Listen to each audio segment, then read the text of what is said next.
বাংলার জনরবের পক্ষ থেকে আপনাদের সকলকে স্বাগত জানিয়ে বাংলাদেশের পরিস্থিতি নিয়ে আমরা অনেক চেষ্টা করেও খুব বেশি খোঁজ খবর পাচ্ছি না। তবে যেটুকু বিভিন্ন সূত্র থেকে খবর এসে পৌঁছেছে তাতে আপনারা জানেন যে গতকালই বাংলাদেশের সুপ্রিম কোর্ট এর আপিল বিভাগ একটা রায় দিয়েছে। সেই রায়েতে 93% চাকরি এবং শিক্ষার যে সংরক্ষণ ছিল 93%কে মেধাবীদের জন্য সংরক্ষিত করা হয়েছে, আর 7% করা হয়েছে মাত্র সংরক্ষিত করা হয়েছে 7%। তার মধ্যে 5% মুক্তিযোদ্ধাদের কোটা আর 2% হচ্ছে অন্যান্য কোটার কথা বলা হয়েছে।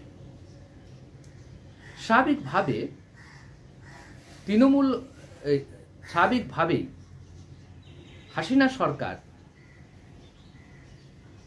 এই বিষয়টা অনেকটা হাঁপ ছেড়ে বাঁচলেন বলে অনেকেই মনে করছেন, কিন্তু প্রশ্ন উঠেছে যে সমস্যার কি সমাধান হয়ে গেল? আবার একটা গ্রুপ বলছে যে না, সমস্যার কোনো সমাধান হয়নি, বরং সমস্যা এখান থেকে শুরু হলো। প্রথম কথা, সুপ্রিম কোর্ট যে রায় প্রদান করেছে বা যে বক্তব্য রেখেছে সেখানে রায়ের একটি অংশে শেষে গিয়ে বলেছে যে সরকার ইচ্ছা করলে সংসদে আইন প্রণয়ন করে সংরক্ষণের এদিক ওদিক করতে পারবে, বাড়াতে এবং কমাতে পারবে। প্রশ্ন উঠেছে যে মুক্তিযোদ্ধাদের জন্য কোটা কেন? যে মুক্তিযোদ্ধারা 55 বছর বা 53 বছর আগে যুদ্ধ করেছে, তাদের একটা জেনারেশন তারা ছিলেন, তারা হয়তো চাকরি পেয়েছেন যারা ছিলেন মুক্তিযোদ্ধা, তার পরবর্তী জেনারেশনও চাকরি পেয়েছে। তৃতীয় জেনারেশন, প্রথম এবং দ্বিতীয় দেওয়ার পরে তৃতীয়কে দেওয়ার কোনো তৃতীয় জেনারেশন প্রজন্মের জন্যে কোনো সংরক্ষণের প্রয়োজন আছে কি? এই প্রশ্নটা আজকে সামনে আসতে শুরু করেছে।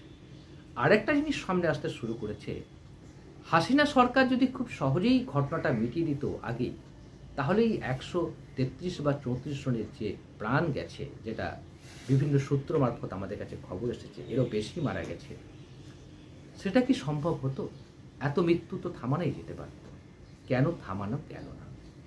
শেষ পর্যন্তই যদি মেনে নিতে হলো, তাহলে কেন আগে মানা হলো না?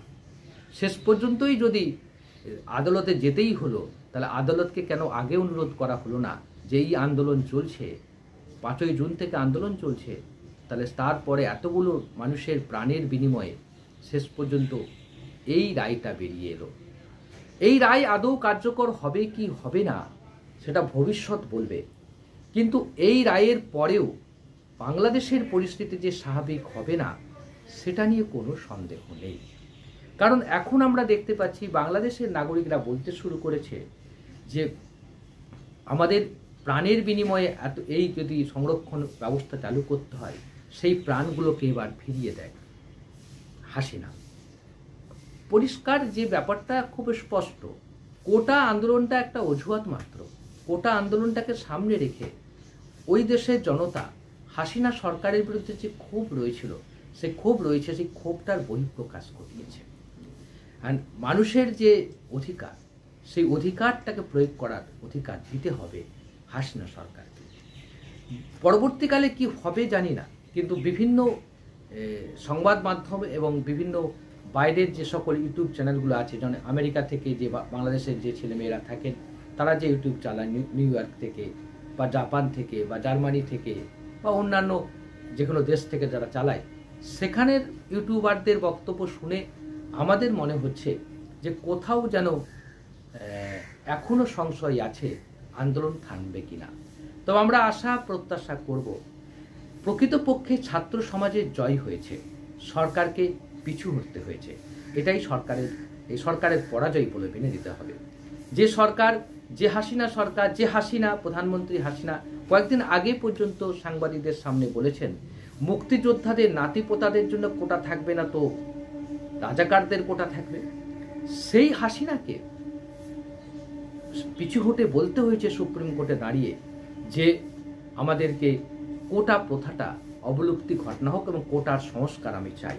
সরকার পক্ষ যদি কোটা সংস্কারের গল্পটা আগেই বলতেন, যদিও আমাদের দেশের, আমাদের ভারতবর্ষের বা কলকাতার সংবাদ মাধ্যমগুলো ভুল খবর পরিবেশন করছেন, বলছেন যে 2018 সালেই নাকি কোটা প্রথা তুলে দিয়েছিলেন হাসিনা সরকার। ব্যাপারটা তা নয়। ব্যাপারটা হচ্ছে যে আন্দোলনের চাপে হাসিনা সরকার কোটা প্রথা তোলার গল্পটা ছেড়েছিল বাজারে, যে আমি কোটা প্রথা তুলে দিলাম, এটা উনি বলেছিলেন। কিন্তু প্রশ্নটা একটা জায়গায়, যদি আন্তরিক থাকতেন হাসিনা সরকার, যে কথাটা এই রাজ্যের, এই দেশে, এই কলকাতার সাংবাদিকরা জানেন কি জানেন না আমি জানি না, তাদের শিক্ষা দীক্ষা কতটা সেটাও নিয়ে সংশয় আছে, যে কথাটা বলতে পারছেন না কলকাতার মানে যারা আমাদের দেশের যারা সংবাদপত্র চালান, যে 2018 সালে ছাত্র আন্দোলনের পরিপ্রেক্ষিতে যদি হাসিনা সরকারের আন্তরিক উদ্যোগ থাকতো যে সংস্কার মানে কোটা সংস্কার করব, সংরক্ষণ সংস্কারটাকে ঠিকঠাক করব, তাহলে তো পার্লামেন্টে বা সংসদে আইন এনেই এটা করে দিতে পারতেন। কিন্তু আইন আনা হয়নি, শুধুমাত্র সার্কুলার দিয়ে এটাকে করা হয়েছে। সার্কুলার দিয়ে করা হয়েছে বলেই বাংলাদেশ হাইকোর্ট এটাকে বাতিল করার সাহস পেয়েছে। যদি সংসদে আইন করে দেওয়া হতো তাহলে সেটা বাতিল করার সাহস দেখাতে পারতো না হাইকোর্ট। কিন্তু প্রশ্নটা এখানে, কেন করা হলো না? এবার প্রশ্ন হচ্ছে, যে সুপ্রিম কোর্টের আপিল বিভাগে যেভাবে একটা রায় বের করা হয়েছে, এটা অনেকেই মনে করছে যে এই যে এখন যে চলমান মানে বাংলাদেশের যে চলমান পরিস্থিতি, এই পরিস্থিতি থেকে দেশকে বাঁচাতে এবং আপাত শান্তি অবস্থা ফিরিয়ে আনার উদ্দেশ্যেই এটা একটা কৌশল হিসাবে হাসিনা সরকার নিয়েছে। সেই জন্যেই এটাও কি সংসদে আইন করে হবে? প্রশ্নটা এখানে। অর্থাৎ হাসিনা সরকারের আন্তরিকতার উপর নির্ভর করছে আগামী দিনে এই আন্দোলনের গতি প্রকৃতি কোন দিকে যাবে। তবে আমরা আবারও বলছি, যে ছাত্র আন্দোলনের যে সূত্রপাত শুরু হয়েছে এবং যে ছাত্র আন্দোলন কয়েকদিন ধরে বাংলাদেশ দেখেছে, এখনো পর্যন্ত বাংলাদেশের বিভিন্ন প্রান্তে যেভাবে সাধারণ নাগরিকরা এই ছাত্র সমাজের সঙ্গে রাস্তায় নেমেছে, এখনো রাস্তায় তারা রয়েছে, তার পরিপ্রেক্ষিতে এটা বলাই যেতে পারে হাসিনা সরকারের বিপদ কিন্তু ঘনিয়ে আসছে। অর্থাৎ হাসিনা সরকারের পতনের মধ্য দিয়ে হয়তো এই আন্দোলনের সমাপ্তি ঘটতে পারে, নচেত নয়। সেটা এখন দেখার বিষয়, কতটার এটাকে নিয়ন্ত্রণ করতে পারে হাসিনা, এবং সংরক্ষণ বিরোধী যারা আন্দোলন করছে তাদেরকে কতটা বশে আনতে পারেন, এবং কিভাবে নতুন করে সংসদে সুপ্রিম কোর্টের যে আপিল বিভাগের যে রায়, সেই রায়টাকে কার্যকর করতে হাসিনা সরকার সংসদে আদৌ আইন পাস করেন কিনা। সংসদে আইন পাস যদি করেন তবেই স্পষ্টভাবে বোঝা যাবে হাসিনা সরকার কোটা সংস্কারের বিষয়ে আন্তরিকভাবে ঐকান্তিক ইচ্ছা রয়েছে এবং আগামী দিনে ওই দেশে শান্তি ফেরাতে তার বিশেষ উদ্যোগ অবশ্যই কার্যকরী হবে। আর এই পর্যন্ত, আবারও দেখা হবে